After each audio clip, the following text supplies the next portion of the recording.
Halo, Assalamualaikum pemirsa, apa kabar Anda hari ini? Senang sekali hari ini saya Nadila Saleh dan juga Rehana Mezia kembali menyapa Anda di Apa Kabar Indonesia Siang. Tentunya di hari ini kami akan menghadirkan sejumlah kabar-kabar menarik dan penting untuk Anda. Dan pada hari ini Rehana, apa kabar? Rehana? Baik, Nadila apa kabar nih? Kabar baik juga. Rehana, hari ini di Apa Kabar Indonesia Siang kita akan membahas tentang apa nih Rehana? Nah ini ada yang menarik nih Nadila dan juga pemirsa, karena ada salah satu ataupun ada seseorang ini yang dulunya ini memutuskan untuk membuka hijab, tapi sekarang ini berhijab. Ini salah satu artis tentunya favorit kita. Nanti kita akan menghadirkan di studio, kita juga akan sama-sama ini berbincang dengan dia mengenai apa sih sebetulnya yang menjadikan dia memutuskan untuk berhijab. Oke, baik. Oke, tapi sebelumnya nih Dila dan juga pemirsa, kita langsung saja ke informasi yang pertama, yakni di mana warga Kabupaten Pangkep, Sulawesi Selatan digegerkan dengan penemuan bayi perempuan yang baru lahir di teras rumah warga. Nah, Rehana, diduga bayi yang berumur 4 hari tersebut ditemukan dalam kondisi tali pusar masih melekat dan terbungkus kain bedong.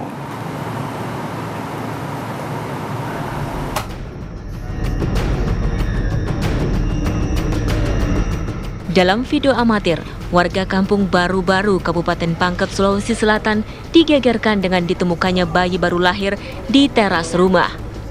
Bayi ditemukan dalam keadaan tali pusar masih melekat, dibungkus bedong berwarna ungu. Pemilik rumah, Ince Herlina, menceritakan ia awalnya mendengar tangisan bayi di luar rumahnya. Saat mengintip keluar jendela, ia terkejut melihat seorang bayi tergeletak di teras rumah. Ia pun membawa bayi tersebut ke dalam rumah dan meminta anggota keluarga untuk segera menghubungi pihak kepolisian. Sang bayi malang ditemukan dalam keadaan terbungkus selimut bersama tas berisi perlengkapan bayi berupa baju, popok, dan botol susu. Ini bangun tidur gara-gara itu suara dengar tangis bayi, kira kemenakanku itu. Jadi saya bilang, kenapa Rahmana simpang anaknya depan TV? Jadi saya keluar dari kamarku toh. Tapi di luar. Kaget kok kuntilanak kah atau apa? Jadi saya coba intip di situ lewat jendela itu. Dan itu baru kupastikan ada di situ bedongan, ada juga tas di situ. Pihak kepolisian mengungkap bayi berjenis kelamin perempuan tersebut diperkirakan berusia 4 hari. Bayi tersebut kami bawa ke puskesmas untuk perawatan intensif, dan kami sudah menurunkan unit untuk mendeteksi lokasi-lokasi yang kami duga tempat mereka bayi tersebut lahir. Hingga saat ini, polisi masih menyelidiki siapa orang tua yang tega membuang bayi tersebut. Dari Pangkep, Sulawesi Selatan, Wawan Setiawan, TV One mengabarkan. Kita ke kabar lainnya pemirsa, insiden polisi tembak mati polisi terjadi di Mapolres Solok Selatan, Sumatera Selatan pada Jumat dini hari. Ya pemirsa, Kasat Reskrim Polres Solok Selatan menangkap yakni di mana ada AKP Ulil Rianto Ashari ditemukan tewas di pelataran parkir Mapolres Solok Selatan, diduga ditembak oleh Kabag Ops Polres Solok Selatan. Korban mengalami luka tembak di bagian kepala sebelah kanan dan dibawa ke Rumah Sakit Bayangkara Polda Sumbar. Sementara pelaku sudah diamankan di Propam Polda Sumbar setelah menyerahkan diri usai menembak korban. Jenazah korban akan disemayamkan di kampung halaman di Makassar.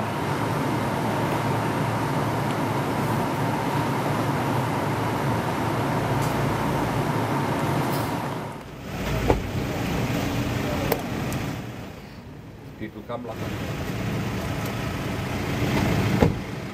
dari jarak dekat terhadap korban yang akhirnya korban meninggal dunia. Yang tadi malam pukul 12.30 kami menerima informasi dari Kapolres Solok Selatan dan kami langsung memerintahkan hal-hal yang memang harus dilakukan.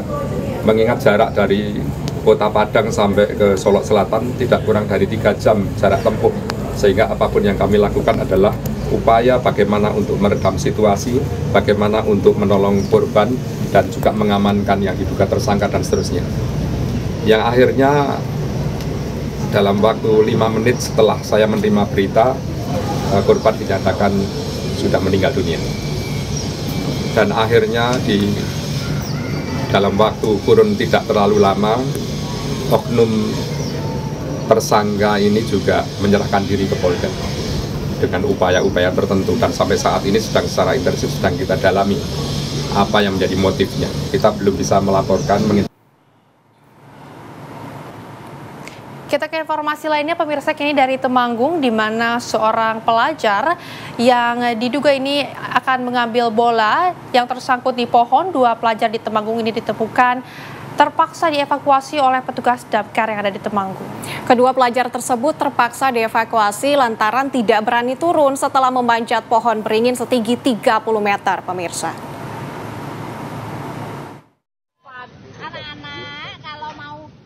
Bisa naik, tapi tak bisa turun.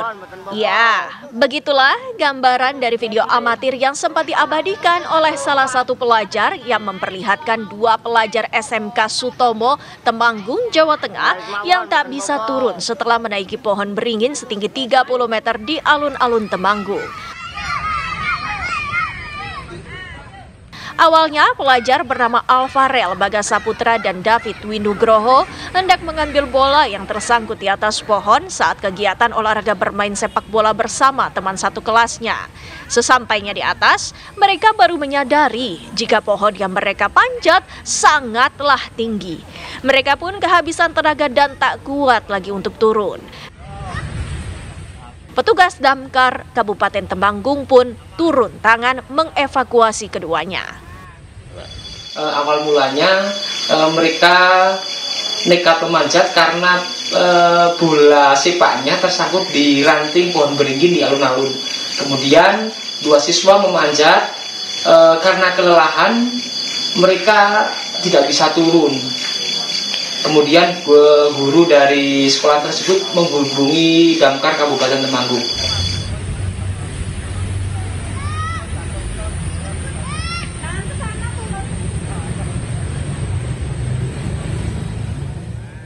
Dengan menggunakan tangga, petugas berhasil mengevakuasi kedua pelajar dalam kondisi selamat meski keduanya mengalami sedikit luka pada bagian tangan dan perut akibat gesekan saat memanjat pohon tersebut. Dari Temanggung, Jawa Tengah, Purnomo, TV One mengabarkan.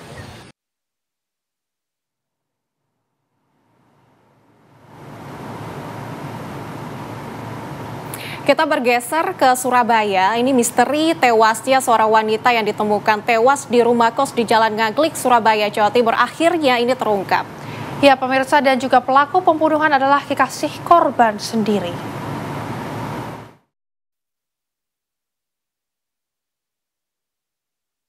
Misteri kematian Lindawati, warga Jalan Sutorejo Utara, yang ditemukan tewas di sebuah rumah kos di Jalan Ngaglik 2, Surabaya, berhasil diungkap Satreskrim Polrestabes bersama anggota Polsek Genteng, Surabaya. Pelakunya adalah Andre Surya, usia 51 tahun, kekasih korban yang sudah 2,5 tahun kumpul kebo bersama korban. Hasil penyidikan sementara oleh polisi, sebelum terjadi pembunuhan, korban dan tersangka sempat cekcok terkait angsuran gade emas karena korban enggan membayar angsuran gade emas. Akhirnya, tersangka emosi dan mengambil barbel besi seberat 5 kg yang dihantamkan ke kepala korban hingga korban tewas. Karena kalut kekasihnya tewas, tersangka memberi kabar palsu kepada anak korban kalau korban tewas akibat jatuh di kamar mandi. Namun saat evakuasi, ditemukan banyak kejanggalan, di antaranya banyaknya luka lebam di tubuh korban dan luka robek di bagian bibir, dahi, hingga hidung. Jadi yang bersangkutan itu datang ke rumah tersangka. Pada saat itu yang bersangkutan sudah cekcok di situ. Kemudian pada saat disuruh mengambilkan minum, jadi pada saat ngobrol di ruang tamu, kemudian disuruh mengambil air minum. Pada saat jalan ke belakang, tersangka mengambil piringan atau barbel ini berat 5 kg, langsung ke belakang, kemudian memukul kepala. Akibat perbuatannya, tersangka terancam dikenakan pasal 338 KUHP dan pasal 351 KUHP tentang pembunuhan dan penganiayaan dengan ancaman hukuman maksimal 15 tahun penjara. Dari Surabaya, Jawa Timur, Zainal Azari, TV One mengabarkan.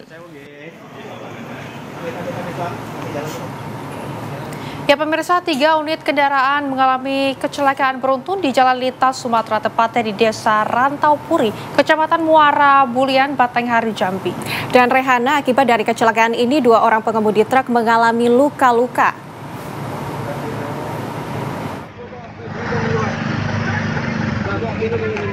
Kecelakaan ini bermula saat truk bermuatan bawang melaju kencang dari arah Muara Bulian menuju kota Jambi. Truk tersebut hendak mendahului mobil Grand Max di jalan tikungan yang menurun. Namun dari arah berlawanan, sebuah mobil truk kosong juga melaju kencang, sehingga kecelakaan tak bisa dielakkan.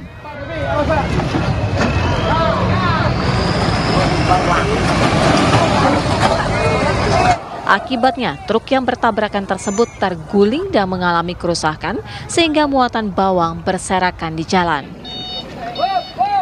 Satlantas Polres Batanghari yang datang ke lokasi kejadian langsung melakukan olah tempat kejadian perkara dan mengevakuasi truk yang terguling.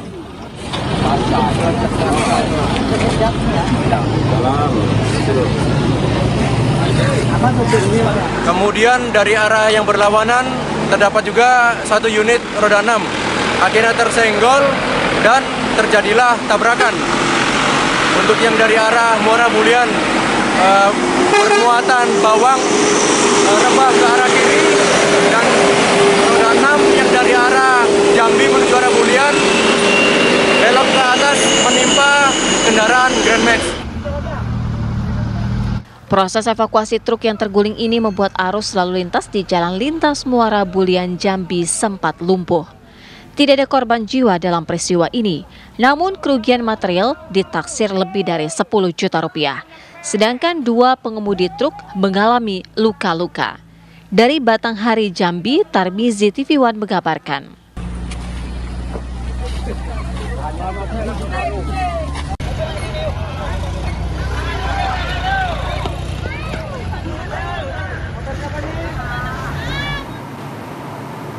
Pemirsa, kita langsung ke Komisi 3 DPR RI yang saat ini tengah melaksanakan konferensi pers tentang polisi tembak polisi. Kami hadirkan langsung untuk Anda. Berkegiatan di DPR dari berbagai kampus seluruh Indonesia, ya. Kami ingin merespon terjadinya peristiwa yang amat memprihatinkan, ya. Itu tewasnya Kasat Reskrim Polres Solo Selatan di Sumatera Barat yang disebut ditembak oleh Kabak Ops. Jadi oknum polisi menembak rekannya hingga tewas. Kami menyampaikan duka cita yang mendalam, ya, atas wafatnya almarhum, dan kami doakan agar mendapatkan tempat terbaik di sisi Allah Subhanahu wa taala. Ya, terhadap pelaku kami ingin hukum ditegakkan, ya, agar ditindak tegas, dimintai pertanggungjawaban hukum baik dalam konteks pidana maupun dalam konteks disiplin dan kedinasan. Ya, ada 2 masalah hukum di sini. Kami adalah yang pertama kasus penembakannya sendiri. Jelas-jelas itu saya duga pasti merupakan pembunuhan berencana, ya, karena dia menggunakan pistol menembak, ya, sudah merencanakan untuk menembak. Saya menduga itu pembunuhan berencana, tapi nanti penyidik silahkan memprosesnya. Selain itu latar belakangnya dari informasi yang kami dapat adalah terkait, ya, bahwa ada yang menyebutkan si pelaku ini tidak senang atas apa yang dilakukan Kasat Reskrim menindak tambang ilegal galian C. Nah, jadi dipertanyakan apakah pelaku ini membackingi tambang ilegal, sehingga ketika tambang ilegal tersebut ditindak, orang ini marah, ya. Nah, ini juga harus diusut tuntas. 2 hal. Karena itu kami Komisi 3 DPR RI hari Senin yang akan datang akan ke Sumatera Barat, ya. Nanti beberapa anggota yang akan ke sana, saya kemungkinan akan memimpin langsung, ya. Atau setidaknya nanti ada Pak Rano Alfat yang memimpin ke sana. Lalu kami hari Kamis setelah pilkada ya, kami akan memanggil Kapolda Sumatera Barat, Kapolres Solok Selatan, dan Kadif Propam Mabes Polri untuk membahas masalah ini. Ya memang masih spesifik masalah ini, tapi karena ada Pak Kadif Propam, kami juga pengen tahu bagaimana pemantauan ya kelayakan anggota ini menggunakan senjata. Apakah ada mekanisme semacam medical check up-nya ya dalam konteks kematangan kejiwaannya untuk memegang senjata yang dilakukan secara rutin tiap tahun atau seperti apa? Ya karena ini jangan sampai terulang lagi. Kami yakin dan percaya Bapak Kapolri kita ya tidak akan memberi toleransi terhadap pelaku seperti ini. Kalau standarnya Pak Sigit orang seperti ini pastilah akan dikenakan tindakan yang tegas, baik dalam konteks kedinasan maupun dalam konteks hukum. Jadi insya Allah masalah ini, fenomena oknum ini bisa selesai, tapi masalah latar belakangnya juga kami harapkan bisa segera selesai. Nah, ada yang kami pertanyakan dan sesalkan dari video yang kami dapat. Pagi tadi kami dapat dari WAG WhatsApp Group Komisi 3 ya, ada video bagaimana pelaku dengan santainya berjalan ketika dibawa mungkin menuju suatu tempat di lingkungan Polda Sumbar yang bisa diputar, nanti teman-teman lihat ya. Nah, saya kasih, dia berjalan tanpa dikawal, tanpa diborgol. Begitu di dalam ruangan terlihat sepertinya dia merokok dan menggunakan jaket, tidak pakai rompi tahanan, tidak diborgol. Ini propamnya bagaimana bekerja di sana? Standarnya seperti apa? Ini peristiwa yang sangat serius, membunuh orang dengan latar belakang dugaan dia membackingi tambang ilegal. Nah, harusnya seperti apa? Ini harus akan menjadi evaluasi bagi teman-teman yang di sana. Ya, mungkin itu ya teman-teman. Terima kasih. Billahi taufiq wal hidayah. Wassalamualaikum warahmatullahi wabarakatuh.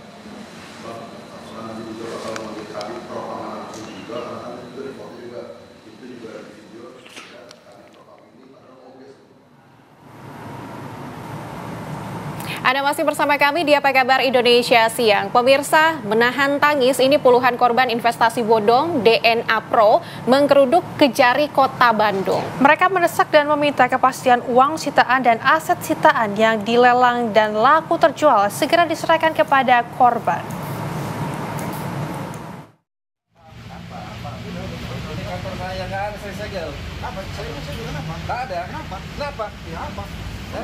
Puluhan orang korban investasi bodong DNA Pro mendatangi Kejari Kota Bandung mendesak Kejari segera mengembalikan aset sitaan para terdakwa yang telah laku terjual dan bisa segera diserahkan kepada para korban.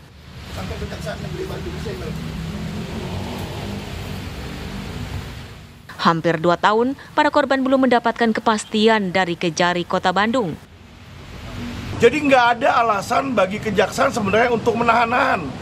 Ya, jadi kalau memang dia mau melelang barang, ya udah barang yang mau dilelang silakan lelang, kita tidak menghalangi pekerjaan kejaksaan. Tetapi uang yang sudah ada, kita mohon untuk dikembalikan terlebih dulu kepada para korban. Betul. Ya kan? Ingat loh, para korban udah menunggu bertahun-tahun. Sementara pihak Kejari Kota Bandung mengatakan uang dari hasil sitaan dan aset sitaan yang sudah laku terjual jumlahnya mencapai 146 miliar lebih dan disimpan di RPL atau rekening pemerintah lainnya yang tidak berbunga dan beradministrasi. Pihak Kejari Kota Bandung juga baru akan menyerahkan uang kerugian kepada para korban setelah 17 aset sitaan lainnya laku terjual. Kemudian kami di sini sudah sepakat.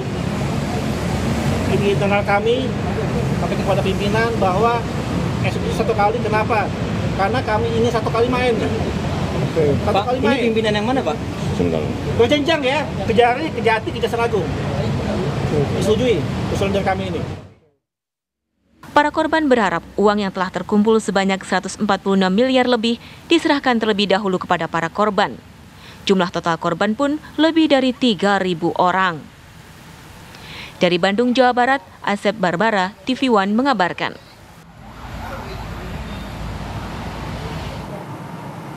Ya pemirsa, mantan pemain sinetron Mega Putri Aulia mendadak viral di media sosial.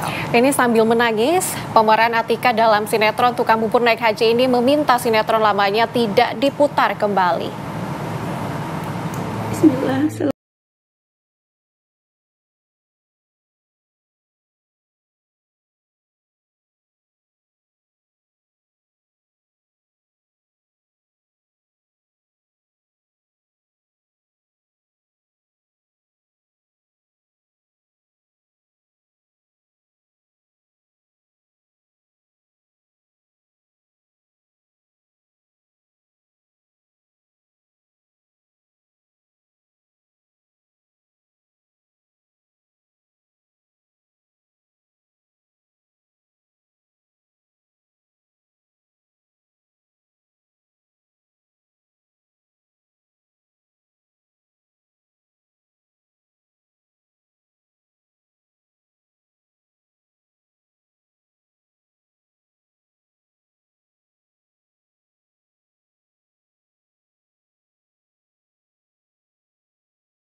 Bagaimana kisah lebih lanjut terkait dengan kisah dari Mega Putri Aulia, kami akan mengajak Anda untuk berbincang langsung dengan Teh Mega yang sudah bersama dengan kami di studio di sini. Assalamualaikum Teh, apa kabar Teh? Warahmatullahi wabarakatuh. Baik, alhamdulillah. Alhamdulillah. Teh Mega, tentu kita juga turut bersedih ya dengan apa yang Teh bagikan di media sosial begitu. Mungkin bisa diceritakan kepada kami bagaimana kronologis awal sehingga akhirnya video tersebut dibuat oleh Teh Mega. Iya.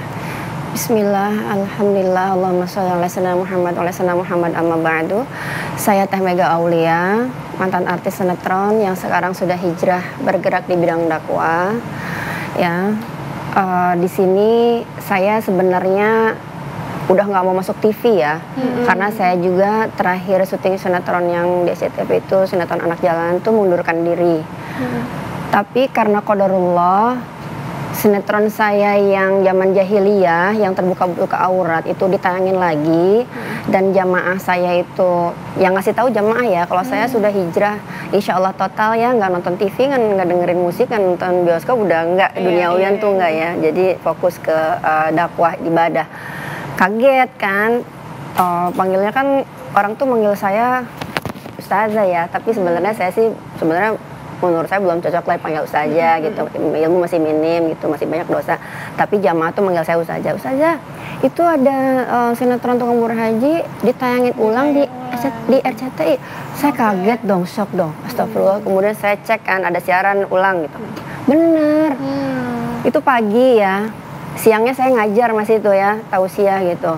Sorenya selesai kajian langsung saya bikin video tuh sambil nangis-nangis. Saya kebayang dosa jariah, saya kebayang dosa juga untuk orang tua saya dalam kubur ya kan. Kemudian saya juga kebayang orang-orang yang lihat, astagfirullahaladzim, dan pokoknya banyak, ada campur aduk takut, malu ya, takutnya sama Allah sama Rasulullah, malu sama manusia, pokoknya campur aduk. Akhirnya saya bikin video itu sambil nangis. Bikin sore, malamnya udah yang viewersnya jutaan di TikTok saya. Padahal TikTok biasanya kalau saya tahu sih juga dikit yang nonton.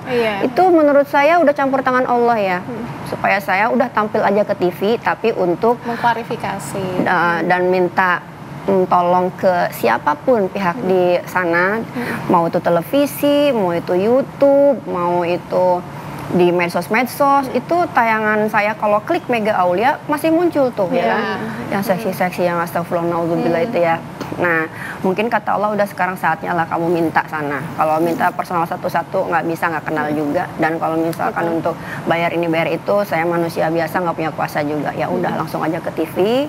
Tadi juga saya dari TV sebelah sebelum kesini untuk mengklarifikasi dan untuk minta mohon tolong sama siapapun yang punya file ya, yang punya video-video saya, foto-foto gitu, mohon di take down, dihilangkan, dihapus, please tolong bantu supportnya aja untuk saya tuh bener-bener hijrah biar istiqomah gitu kan, tolong gitu. Gak usah lagi ditayang-tayangan ulang. Kalau mau tayangan ulang, tayangin aja apa Doraemon kayak apa kayak gitu. Kalau untuk hiburan, nggak usah lah orang yang sudah hijrah terus diulik-ulik lagi, aibnya dibuka-buka lagi gitu kan.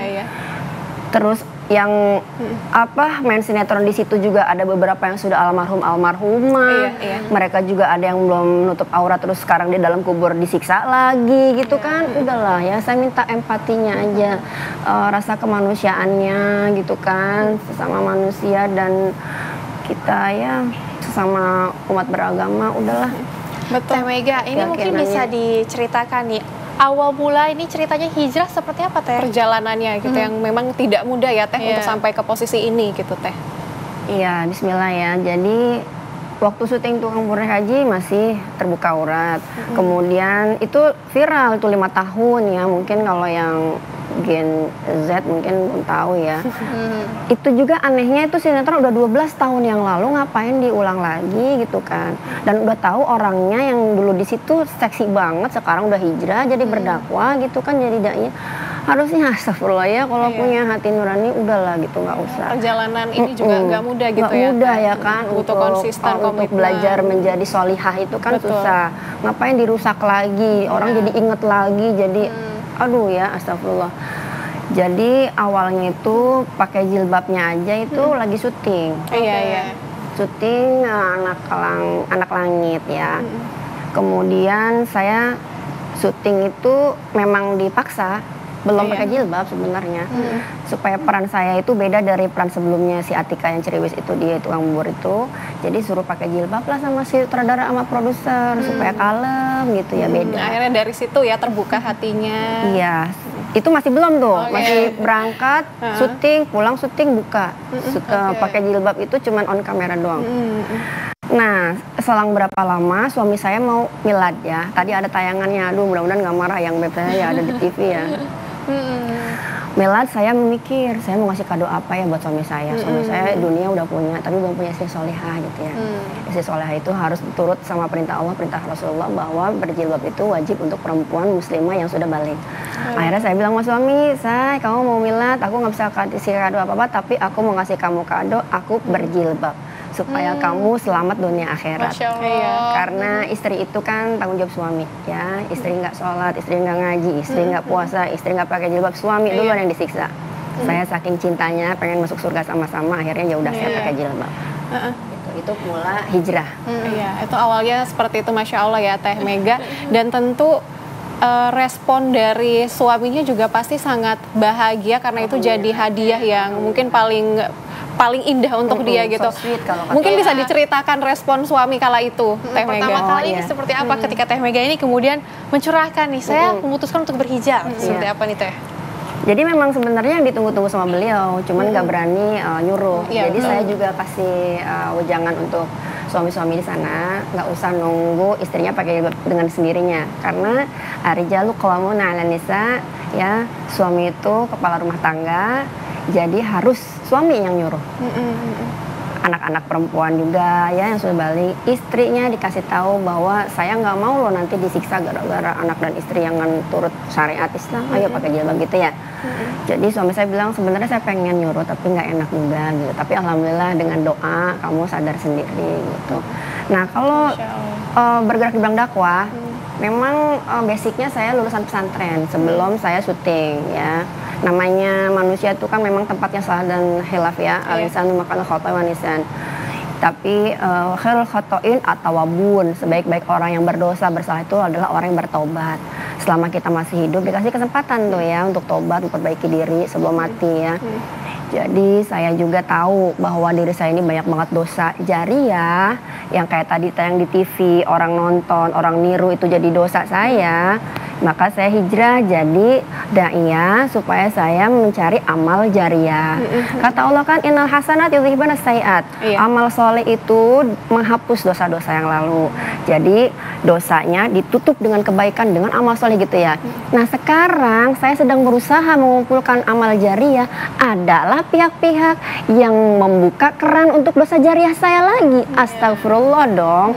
Udahlah pohon banget. Ini kesempatan banget, terima kasih kepada TV One yang sudah mengundang saya, mudah-mudahan ini jadi jembatan ya, wasilah supaya orang-orang di luar sana terketuk hatinya, please ya. Saya mah orang bodoh, orang nggak punya, orang ya kalau dibandingin dengan anda-anda semua ya beda lah gitu kalau untuk urusan dunia ya. Tolong, saya nggak bisa kalau misalkan harus bayar nggak bisa. Tapi saya punya Allah yang maha kaya, yang maha memiliki dunia dan seisinya. Insya Allah, Allah juga yang membolak-balikan hati manusia. Saya minta sama Allah untuk membolak-balikan hati orang-orang yang punya file-file saya yang dulu, supaya dilunakkan hati mereka, supaya mau men-take down, menghilangkan, menghapus jejak-jejak digital saya yang tidak baik, yang mencontohkan tidak baik itu ya kan. Jadi semua, mau TV, mau YouTube, mau Google, mau Instagram dan sebagainya, TikTok dan sebagainya, please mohon saya doakan kalau semuanya melakukan apa yang saya minta sama Allah untuk menggantikan ya rezekinya untuk lebih banyak, lebih barokah, sakinah mawaddah warahmah, selamat dunia akhirat saya doakan insya Allah ya.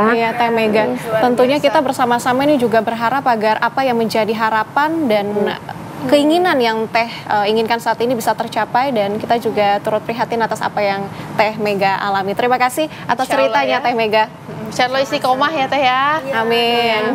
Ya Allah kan jadi asbab hidayah buat yang lain, jadi motivasi untuk yang lain ya. Betul. Assalamualaikum warahmatullahi wabarakatuh. Waalaikumsalam warahmatullahi wabarakatuh. Terima kasih Anda masih bersama kami di Apa Kabar Indonesia Siang. Kita lanjutkan Apa Kabar Indonesia Siang. Pemirsa, puluhan nisan di tempat pemakaman umum di Banyuwangi, Jawa Timur ditemukan rusak. Bahkan sejumlah nisan tampak hancur berantakan. Diduga pelakunya adalah orang tak dikenal.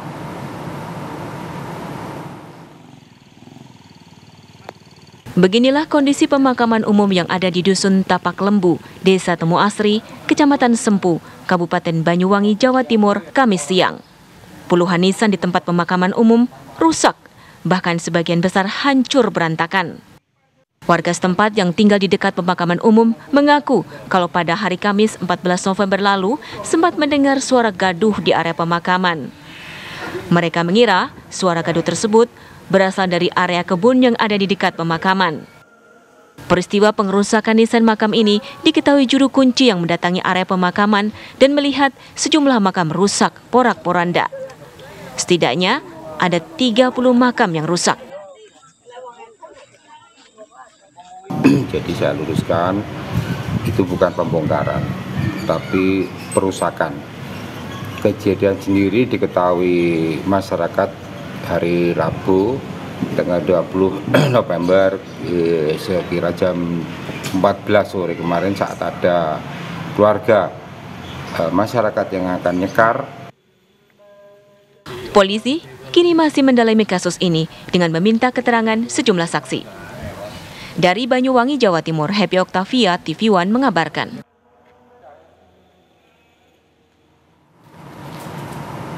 Ya pemirsa, untuk mengetahui perkembangan kasus pengerusakan makam di Banyuwangi, kita sudah bersama dengan Bapak Nanang Satrianto selaku Kepala Dusun Tapak Lembu. Selamat siang Pak. Selamat siang. Pak Nanang, ini kejadiannya seperti apa Pak? Mungkin bisa diceritakan? Jadi kalau untuk kejadian, kita selaku kepala dusun tidak mengetahui ya untuk kejadian pasnya, waktu dan kapan itu terjadi. Tetapi kita mendapatkan laporan dari juru kunci itu hari Rabu tepatnya, dan mengabari kami, dan kami mengecek ke lokasi di tempat pemakaman, dan memang banyak sekali batu nisan atau selain itu juga pengerusakan bentuknya dari kuburan itu. Perlu digarisbawahi bukan 30, tadi yang sekarang 30, itu lebih sekitar hampir 40-an.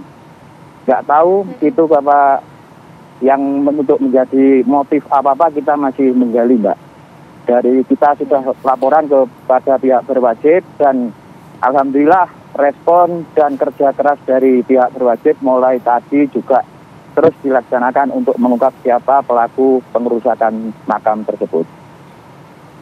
Baik Pak Nanang, kita ketahui ini makam yang dirusak lumayan banyak ya, hampir 40 makam yang dirusak. Motifnya belum diketahui, tapi dalam proses penyelidikan ini apakah ada saksi-saksi yang kemudian sudah diperiksa atau seperti apa Pak Nanang?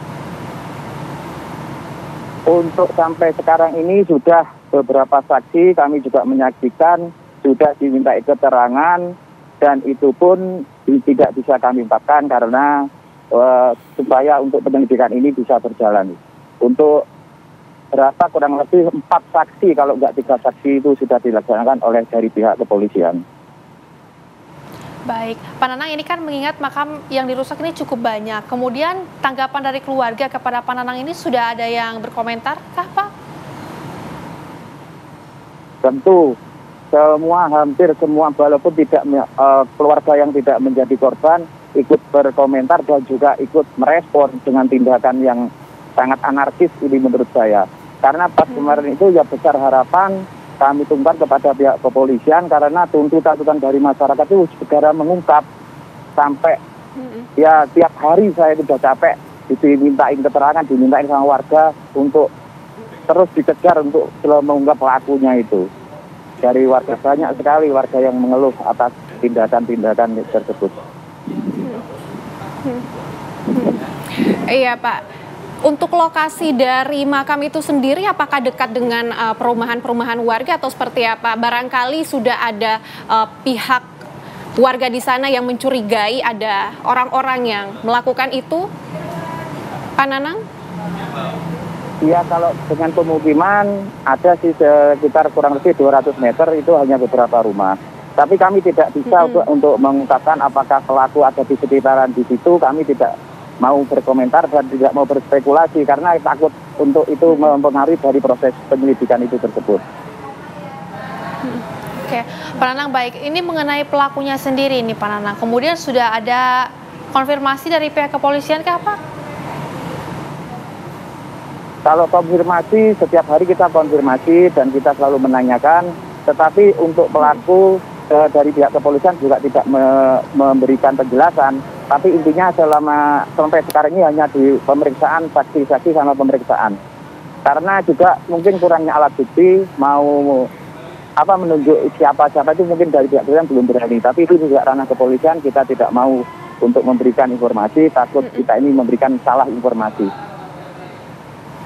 Baik. Terima kasih Pak Nanang sudah memberikan informasi kepada kami di program Apa Kabar Indonesia Siang. Tentunya kita berharap agar kasus ini segera terungkap ya Rehana. Dan ya, terima kasih Pak Nanang, sehat selalu. Ya pemirsa, kita beralih ke informasi lainnya di mana jembatan penghubung antar desa di Ngawi, Jawa Timur roboh usai diterjang banjir. Nah, akibatnya akses jalan penghubung antara desa tersebut putus total.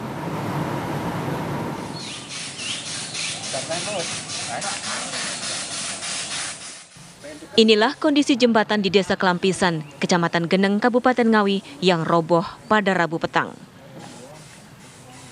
Ambrolnya badan jembatan setelah beberapa hari terakhir hujan deras terjadi hingga mengakibatkan sungai meluap.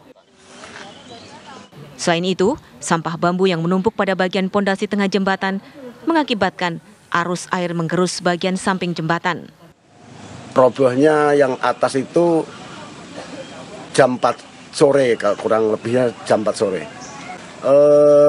ini peluapan air, terus banyak sampah. Kepala Pelaksana BPBD Ngawi mengatakan robohnya jembatan itu karena bencana alam. Pihaknya juga telah berkoordinasi dengan Dinas Pekerjaan Umum untuk melakukan asesmen terhadap kejadian tersebut, termasuk berkoordinasi dengan pihak desa. Masukkan, Madiun, Ponorogo curah hujannya cukup tinggi dan di Ngawi kebetulan tidak hujan, jadi ada sedikit arus deras atau luapan dari Bengawan Madiun atau Magetan. Akibat robohnya jembatan penghubung antar desa, akses jalan warga menjadi terganggu. Warga berharap ada perbaikan atau dibuatkan jembatan darurat karena harus memutar arah dengan jarak sekitar 1 hingga 2 km menuju pusat kota. Dari Ngawi, Jawa Timur, Miftahul Ervan, TV One mengabarkan. Pemirsa, apa kabar Indonesia Siang masih akan kembali untuk Anda sesaat lagi, tetaplah bersama kami. Terima kasih pemirsa, Anda masih bersama dengan kami di Apa Kabar Indonesia Siang. Kita lanjutkan ke berita selanjutnya, yakni warga dihebohkan dengan penemuan mayat pria tergantung di sebuah rumah di kota Pangkal Pinang, Provinsi Bangka Belitung. Ya, pemirsa, korban ini merupakan seorang anggota polisi aktif yang berdinas di Polda Kepulauan Bangka Belitung.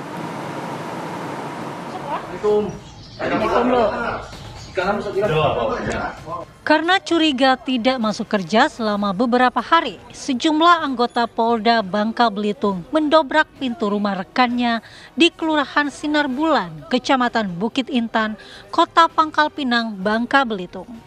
Berhasil mendobrak pintu, anggota polisi yang masuk ke dalam rumah kaget bukan kepalang ketika melihat rekannya tewas dalam kondisi tergantung di dalam rumah. Belum diketahui penyebab korban tewas, namun diduga kuat korban yang berdinas di Satuan Intel Polda Bangka Belitung tersebut nekat mengakhiri hidup dengan cara gantung diri. Tim Inafis Polda Bangka Belitung kemudian melakukan olah TKP dan menyelidiki lebih lanjut usai mendapatkan laporan tewasnya anggota polisi tersebut. Saya masuk cuma dari luar, dobraknya sih sama-sama, ibu ngeliat pas mendobrak pintu tuh. Posisi di mana, Bu? Posisi di kamar belakang. Dapat informasi bahwa dia gantung diri, benar nggak? Iya benar, memang ibu nyaksikan. Nah, cuman ibu nyaksikan dari atas kan, jadi masuk ke dalam, berlarian. Habis itulah nunggu anggota yang lain kan, keluar kami dari ruangan tuh. Usai ditemukan, korban langsung dibawa ke Rumah Sakit Umum Daerah Kota Pangkal Pinang untuk diautopsi sebelum diserahkan ke pihak keluarga untuk dimakamkan. Dari Pangkal Pinang, Bangka Belitung, Frendi Primadana, TV One mengabarkan.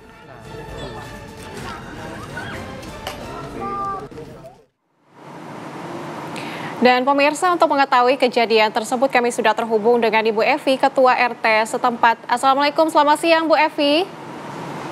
Ya, waalaikumsalam, siang Mbak.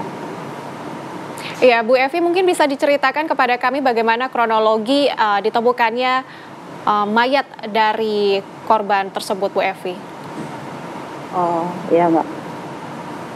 Kemarin sekitar pukul 12 lewat, itu ada yang datang ke rumah. Itu pas sekitar jam 12 menyamperin kita, Bu. Terus katanya, maaf Bu, ini rumah ketua RT. Iya, aku bilang. Terus katanya, ini benar warga ibu yang ada di perumahan sebelah situ. Ya, emang ada apa Pak? Ini Bu, saya mau minta dampingi ibu selaku ketua RT. Katanya kita dari Polda. Itu ada temen udah berapa hari nggak masuk kerja katanya kan. Mulainya kerjanya hari Senin terakhir masuk. Jadi dia mulai hari Selasa nggak masuk. Hari Senin itu dia sempat bercerita mungkin ada keluhan sakit apa gimana. Jadi pas Selasa masih chatting ya kalau nggak salah sama yang temen kerjanya itu. Dia ngomong ini chattingnya itu kan pagi kali nggak salahnya. Terus nggak ada kabar lagi hari Selasanya tuh. HP-nya nggak aktif, di telepon nggak aktif. Hari Selasa, dari hari Selasa sampai hari Kamis nggak masuk kan. Jadi mereka itu curiga karena dia ngomong kemarin tuh ada sakit. Jadi ke rumah dia kan paginya ke rumah yang ini temen yang meninggal itu. Ke situ ternyata rumahnya tutup pagi-pagi tuh sekitar pukul 9 lah kalau nggak salah, tutup rumahnya. Mau digedorin kan orangnya nggak ada, terus itu pagarnya kegembok, pintunya terkunci semua kan, jadi nunggulah di depan situ. Jadi udah kecium itu agak ada bau gitu kan, bau di dalam rumah tuh kelihatan itu lalat-lalat itu keluar kayak dari dalam rumah itu. Tapi kalau mau masuk kan nggak izin kan nggak enak kan, jadi nyamperin ke ketua RT-nya si temennya itu, ada sekitar orang 3 kalau nggak salah tuh ke rumah. Bu izin bu, kita mau dobrak, jadi kita kesanalah ke TKP, langsung ke TKP. Bu izin bu buka pintunya, iya silakan Pak, sama-sama kita gedobrak pintunya kan dari atas karena gembok pagarnya itu nggak dibuka, masih dalam keadaan digembok. Langsung kita dobrak pintunya itu terkunci. Nah sekali kita masuk ke situ, rupanya kelihatan gelap kan, nggak ada lampu di situ. Pas sekali dibuka di dalam kamar itu sudah memang nyata Pak, tergantung di situ yang anggotanya itu tergantung dalam keadaan sudah meninggal dengan seutas tali dari dalam kamar. Baik, Bu Evi mungkin bisa dijelaskan sedikit ini korban kesehariannya tinggal bersama siapa dan seperti apa Bu Evi? Oh ya, dia itu tahunnya tinggalnya itu sendiri Bu, sendiri, duda ya kayaknya duda. Terus dia tinggal di situ kurang lebih setahun lah, kurang lebih setahun. Tapi dia tidak pernah melapor bahwa dia tinggal di situ. Terus ibu sendiri tahunya pas ada kejadian ini, pas ada anggota dari Polda datang ke rumah bahwa mereka ngadu ada temennya yang tinggal di situ polisi. Jadi baru tahu. Nah, selama setahun ibu nggak tahu dia tinggal di situ karena nggak pernah ngelapor ke RT. Itu Pak. Ya. Baik, Bu Evi, ini dari proses penyelidikan pihak kepolisian ini apakah sudah ada indikasi yang mengarah pada tindak kriminalitas Ibu untuk prosesnya hingga saat ini? Kayaknya nggak ada Bu. Soalnya yang saya dengar kemarin dia itu kan hari Senin masih masuk kerja. Dia pernah ngomong katanya ada sakit apa gimana, apa nggak enak badan. Jadi pas hari Selasa udah nggak aktif lagi nomor HP-nya kan, ditelepon nggak aktif, terus nggak masuk sampai hari Kamis.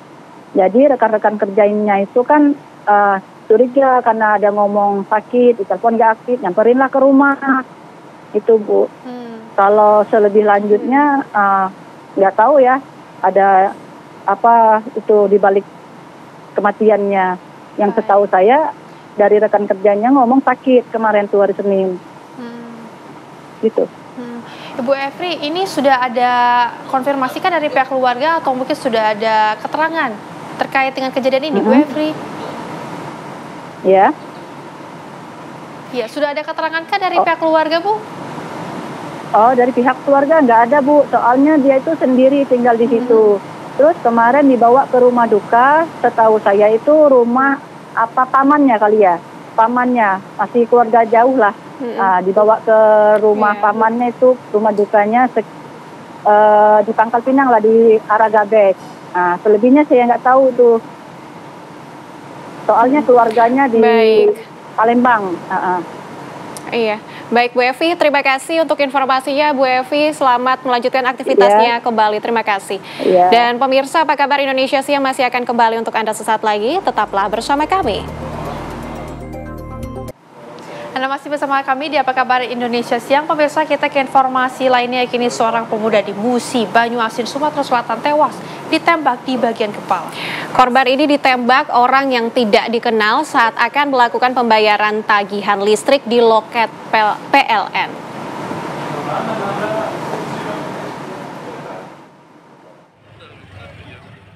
Kamis pagi, di tempat inilah seorang warga yang tengah antre membayar tagihan listrik tewas ditembak orang tak dikenal. Petugas dari Polres Musi Banyuasin yang melakukan olah TKP mendapati identitas korban bernama Angga, warga Sekayu, Musi Banyuasin, Sumatera Selatan. Angga yang ditembak oleh seseorang yang diduga teman dekat korban mengalami luka tembak di bagian kepala. Dari hasil olah TKP, petugas juga menemukan selongsong peluru dan identitas pelaku.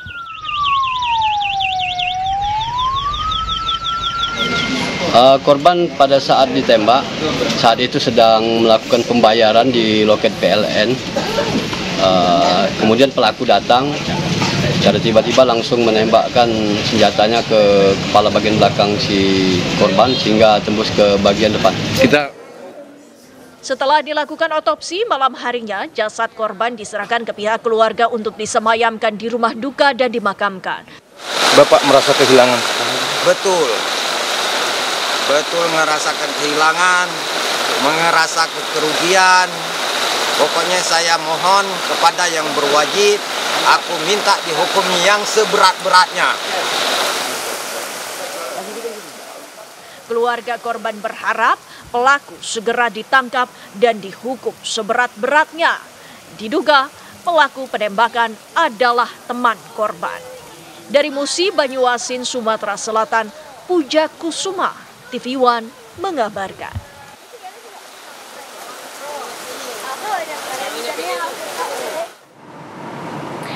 Dan pemirsa, untuk mengetahui informasi terkini sudah tersambung dengan kami Puja Kusuma yang sudah berada di lokasi di sana. Puja, silakan dengan informasi Anda. Ya, selamat siang Rahana dan Fadilah. Saya melaporkan dari lorong atau jalan menuju rumah korban Angga. Korban penembakan yang diduga dilakukan oleh teman sendiri atau masih tetangga sendiri. Ini adalah di kawasan Kampung 4, Kelurahan Balai Agung, di Kecamatan Sekayu, Kabupaten Musi Banyuasin, Sumatera Selatan. Angga, korban ditembak dan tewas di tempat saat tengah melakukan pembayaran listrik di kantor PLN di Kota Sekayu. Reana.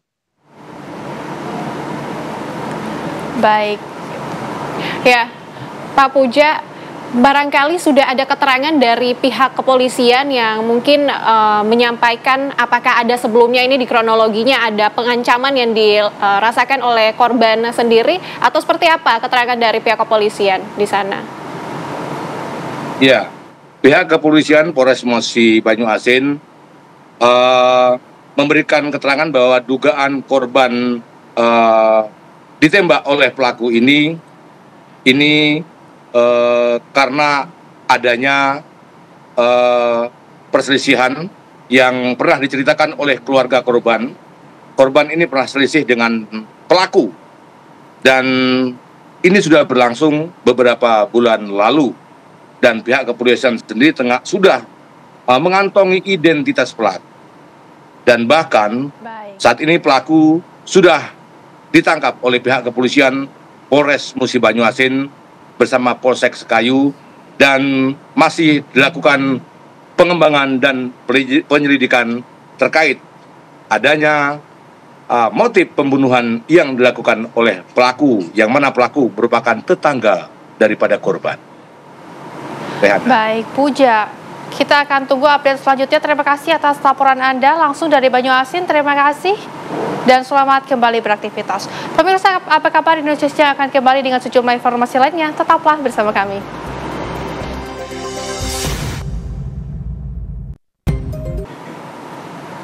Anda masih bersama kami di Apa Kabar Indonesia Siang. Ya, pemirsa, kita ke informasi lainnya. Kini hari jadi Humas Polri ke-73, Kadif Humas berangkatkan personel dan juga media ibadah umroh.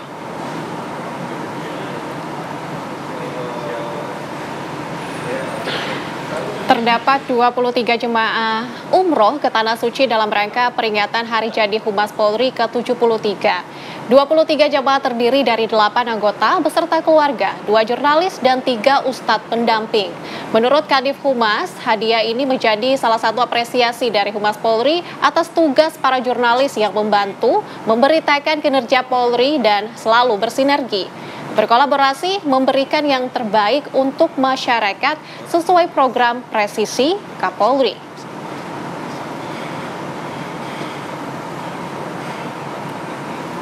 Satu kesatuan dengan kegiatan lainnya, baik itu berupa Kita ke kabar lainnya pemirsa, pasca penculikan AOS, seorang remaja putri yang jadi korban penculikan yang terjadi beberapa hari lalu, kini sudah kembali kepada keluarganya dengan kondisi selamat dan juga sehat.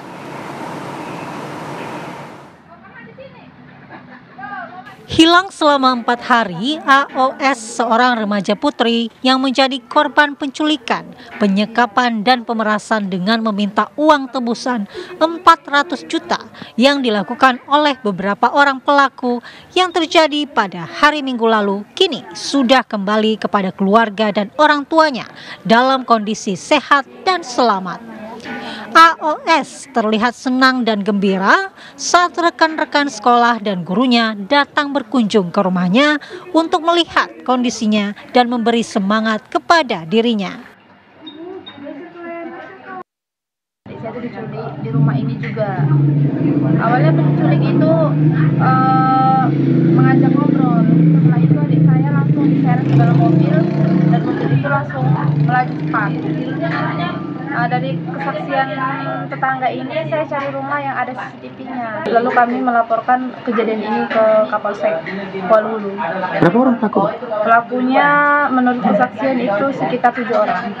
Ada yang dikenal? Tidak ada yang dikenal. Kalau motifnya itu pelaku dendam kepada adik saya yang laki-laki. Karena tidak dapat adik saya yang laki-laki, diambil adik saya yang perempuan ini. Kondisi adik kakak seperti apa? Sehat-sehat atau gimana? Sekarang alhamdulillah sehat, bisa diajak komunikasi. Dia juga apalagi dikunjungi oleh teman-temannya sekarang ini nampak semangatnya.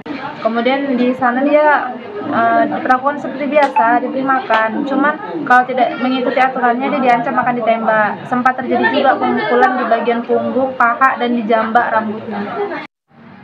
Hal ini disampaikan Sri Mustika, kakak kandung korban. Kakak korban menuturkan kronologis kejadian penculikan dan motif penculikan tersebut karena hutang piutang antara abang korban dengan pelaku.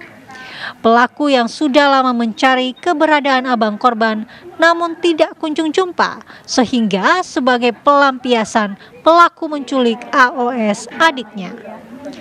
Dari Labuhan Batu Utara, Sumatera Utara, TV One Edi Syaputra mengabarkan.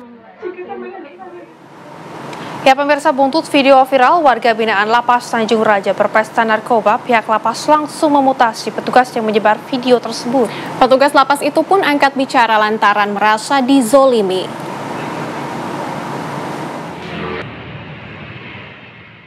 Inilah video curahan Robi Ardiansah, mantan petugas Lapas Tanjung Raja, Ogan Ilir, Sumatera Selatan yang dicopot usai menyebarkan video warga binaan berpesta narkoba di dalam sel.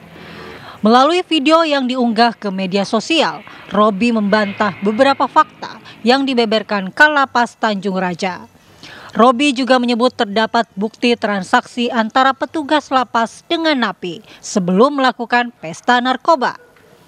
Sementara itu, menurut Badarudin, Kepala Lapas Tanjung Raja Ogan Ilir, Sumatera Selatan, tidak semua keterangan yang diberikan oleh pegawainya saat berada di kantor PWI Ogan Ilir itu benar. Pihak lapas juga menjelaskan sosok Robi pernah menjalani rehabilitasi narkoba di BNN Kalianda dan Bogor. Robi juga pernah tidak masuk kerja selama 3 bulan tanpa keterangan.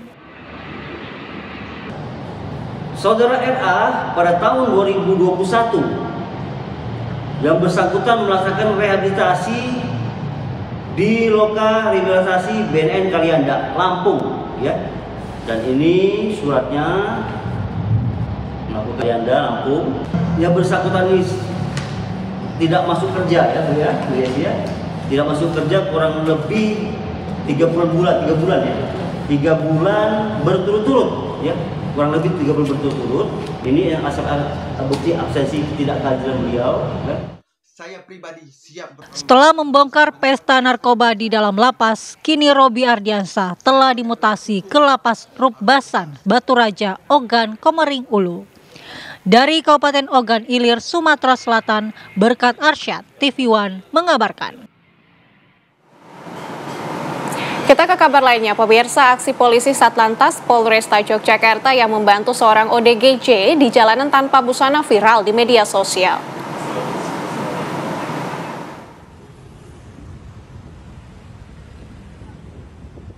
Inilah aksi Ibtu Jayeng, anggota polisi Satuan Lalu Lintas Polresta Yogyakarta yang bertemu dan memberikan bantuan kepada seorang ODGJ di kawasan Jalan Kiai Mojo, Kota Yogyakarta. Ibtu Jayeng bersama rekannya yang tengah berpatroli menemukan seorang laki-laki ODGJ berjalan kaki di trotoar tanpa busana. Ibtu Jayeng pun bergegas mencari pakaian layak pakai di sekitar lokasi untuk kemudian dengan sukarela memberikan baju dan celana kepada pria ODGJ tersebut.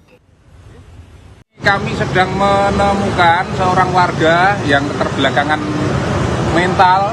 Selanjutnya kami ada baju bekas supaya bisa untuk cover di jalan. Demikian sedulur. Tak hanya sampai di situ, Ibtu Jayeng juga membelikan ODGJ tersebut air minum. Video aksi Ibtu Jayeng pun viral dan menuai pujian dari warganet. Dari Yogyakarta, Nuryanto, TV One mengabarkan. Ya, pemirsa, diduga mengalami remblong, truk muatan aki menabrak beberapa kios serta pengendara di Jalan Profesor Hamka, Ngalian, Kota Semarang, Jawa Tengah. Kecelakaan itu pemirsa menewaskan 2 orang dan 3 orang lainnya mengalami luka-luka.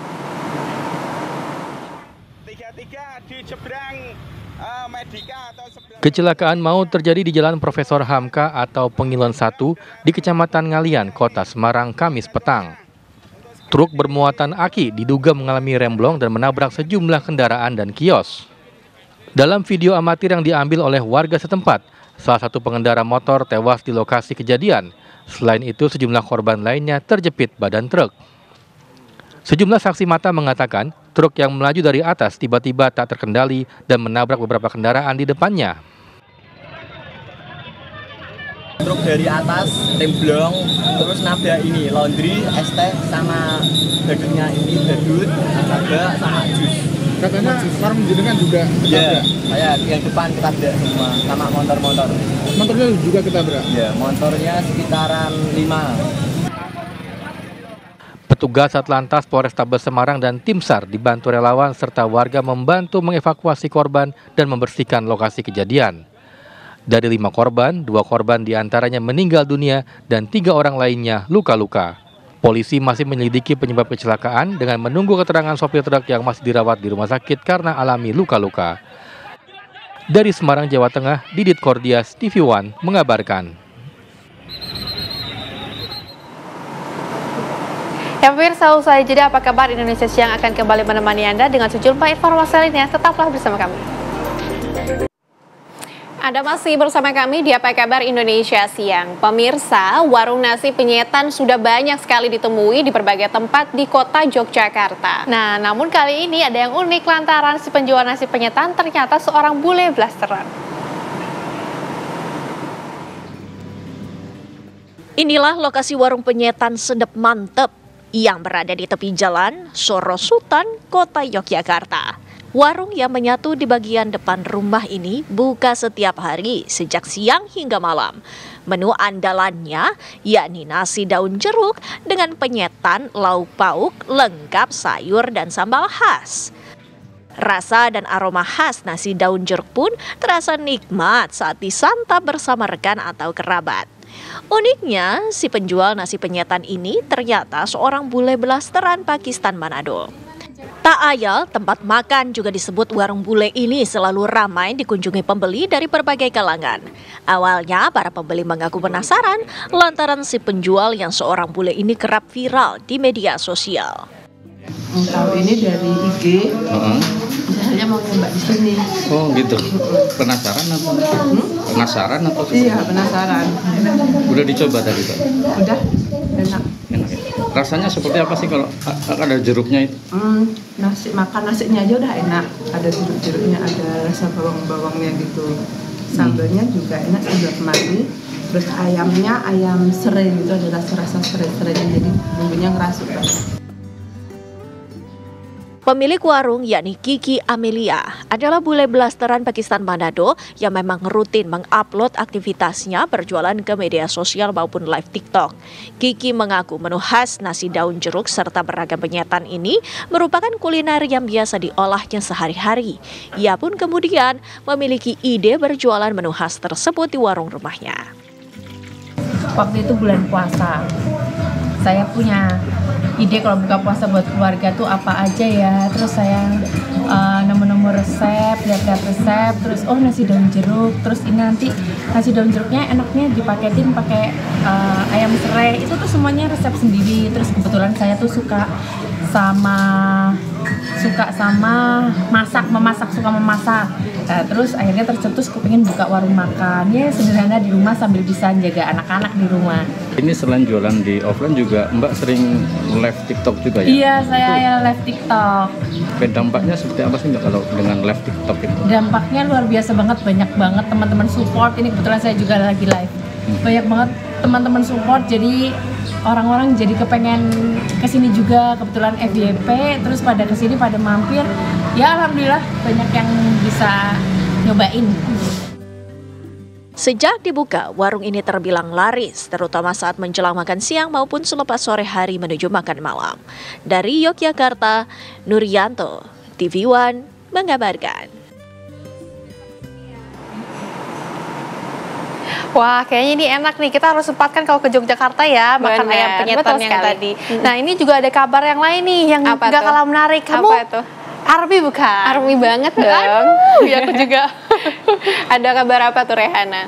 Nah, ini ada salah satu anggota dari BTS ini, Jin, yang merupakan anggota BTS, baru saja merilis album solo pertamanya yang berjudul Happy, mengadakan acara fan showcase berjudul Jin Happy Special Stage di Jangchung Gymnasium Seoul.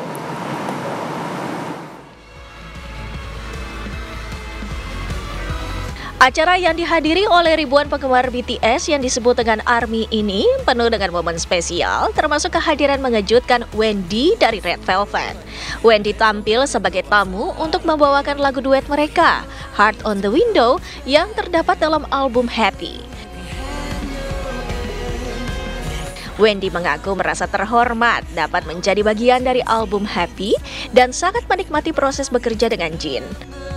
Melalui album ini, Jin berhasil menyampaikan pesan bahwa kebahagiaan sejati tidak hanya datang dari musik. 첫 번째 트랙이자 타이틀곡인 Running Wild입니다. 이 곡이 Kita ke kabar selanjutnya, pemirsa. Seorang pria asal lereng Gunung Merbabu di Boyolali, Jawa Tengah berhasil menyulap limbah kayu jati Belanda menjadi kerajinan bernilai jual yang sangat tinggi. Tidak heran meski baru berjalan 4 tahun, pesanan terus mengalir.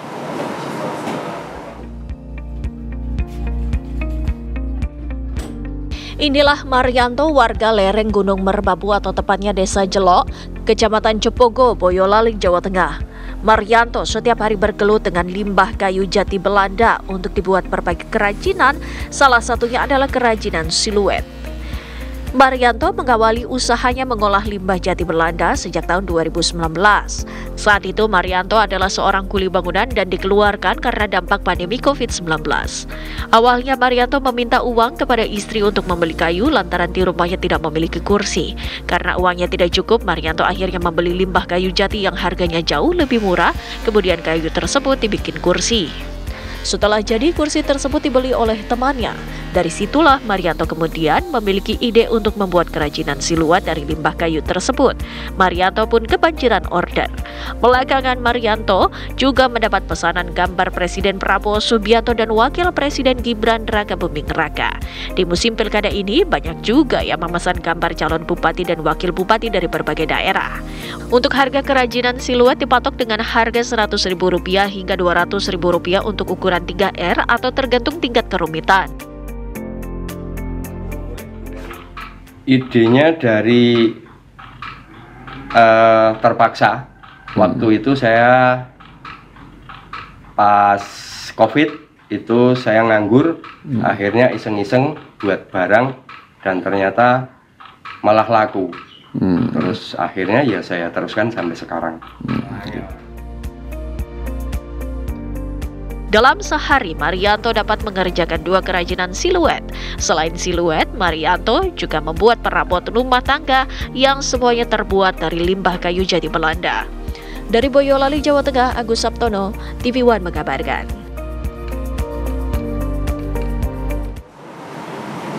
Ya, kita ke informasi lainnya, pemirsa, sebuah truk mengalami kecelakaan beruntun di turunan jalan lintas Pantai Timur Muara Piluk, Desa Bakueni, Lampung Selatan. Tabrakan beruntun ini melibatkan 2 truk tronton, sebuah minibus, dan 1 sepeda motor. Kecelakaan bermula saat truk batu bara sedang melaju dari Pelabuhan Bakahuni menuju Jalan Lintas Pantai Timur, Lampung Timur. Saat melewati jalan menurun, truk batu bara tak dapat dikendalikan hingga menabrak truk bermuatan motor di depannya yang kemudian menabrak 2 teras warung, 1 motor di depan warung, dan sebuah minibus.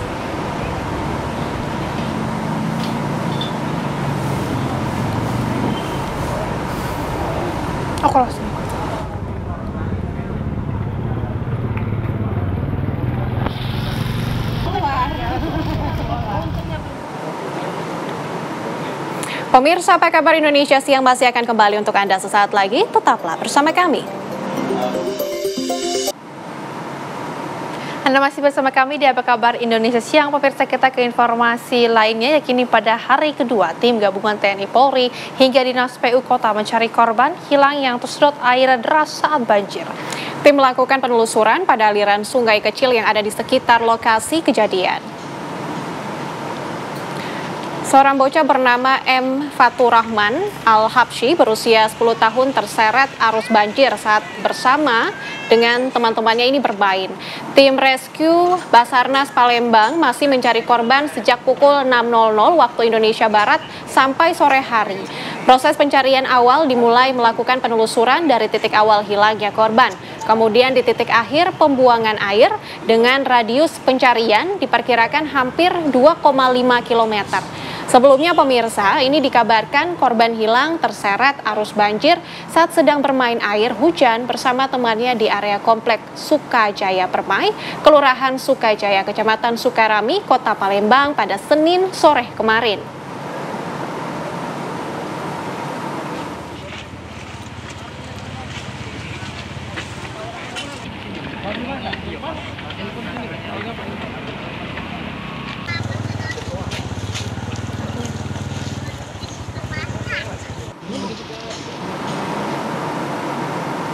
Ya pemirsa, warga di Karawang, Jawa Barat dikejutkan dengan kemunculan ular sanca di tengah banjir sepanjang 3 meter.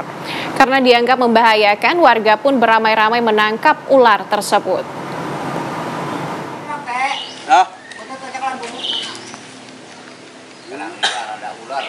Warga di Desa Karangligar, Kecamatan Teluk Jambe Barat, Karawang, Jawa Barat, menangkap seekor ular sanca sepanjang 3 meter. Ular sanca ditemukan saat akan masuk ke rumah warga korban banjir. Saat akan ditangkap, ular melawan dan berusaha kabur. Warga beramai-ramai menangkap ular tersebut dengan alat seadanya. Itu terbawa arus banjir, jadi dari sana langsung ke sini ke arah kampung, karena khawatir takutnya ke pejalan kaki gitu, takut digigit ya. Saya tangkap, begitu diamankan lah, begitu. Rencananya, ular akan diserahkan ke Balai Konservasi Sumber Daya Alam atau BKSDA. Dari Karawang, Jawa Barat, Agung Prasetyo, TV One mengabarkan.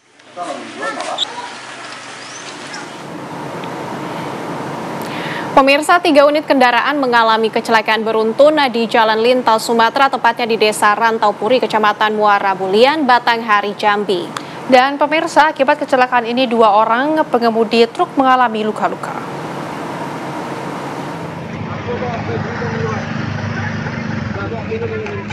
Kecelakaan ini bermula saat truk bermuatan bawang melaju kencang dari arah Muara Bulian menuju kota Jambi. Truk tersebut hendak mendahului mobil Grand Max di jalan tikungan yang menurun.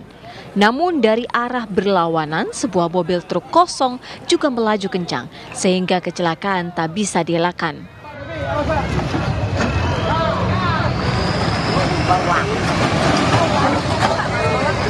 Akibatnya, truk yang bertabrakan tersebut terguling dan mengalami kerusakan, sehingga muatan bawang berserakan di jalan. Satlantas Polres Batanghari yang datang ke lokasi kejadian langsung melakukan olah tempat kejadian perkara dan mengevakuasi truk yang terguling.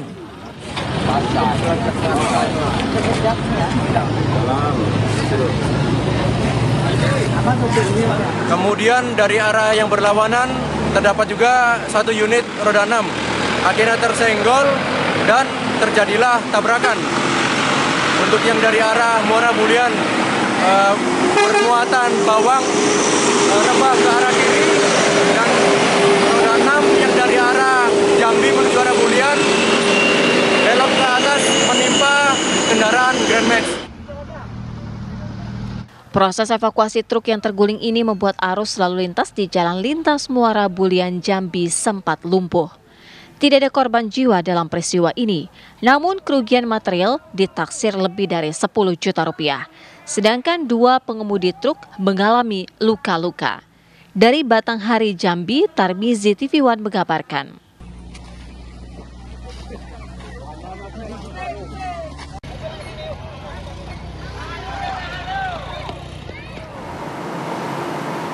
Kita ke kabar lainnya, pemirsa. Seorang warga asal Kokap, Kulon Progo memanfaatkan bahan-bahan yang tak terpakai untuk memproduksi busur panah bernilai jual tinggi.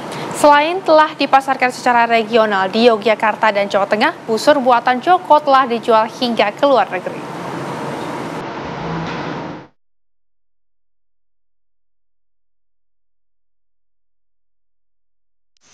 Inilah Joko Trianto, seorang perajin busur panah asal Kulon Progo, Yogyakarta.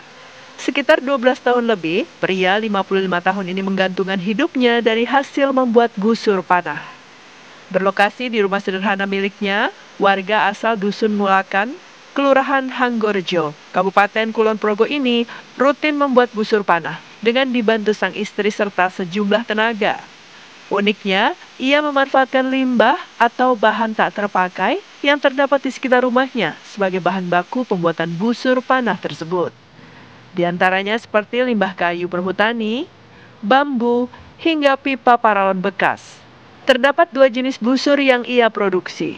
Selain busur panah tradisional untuk olahraga jemparingan, ia juga membuat prototipe busur panah import yang biasa digunakan untuk olahraga panah prestasi. Dalam sebulan, Joko mengaku mampu membuat sekitar 10 hingga 20 busur panah semua jenis. Dijual seharga Rp350.000 hingga Rp700.000 per unit. Busur produksinya selama ini telah dipasarkan ke berbagai daerah, mulai dari regional Yogyakarta dan Jawa Tengah hingga Sumatera, Nusa Tenggara Timur, bahkan hingga ke luar negeri seperti ke Swiss. Kemarin untuk Gandewo kami itu sudah ada pemesanan dari Swiss. Ada Swiss kemarin 10 unit, alhamdulillah. Jadi budaya kita mulai dikenal di mancanegara. Selain membuat busur panah untuk mencari nafkah dan mencukupi kebutuhan keluarga sehari-hari, Joko yang juga pelatih olahraga panahan ini juga mengaku membuat busur panah demi melestarikan sekaligus mempopulerkan olahraga panahan, baik tradisional maupun prestasi. Dari Kulon Progo, Yogyakarta, Ari Wibowo, TV One mengabarkan.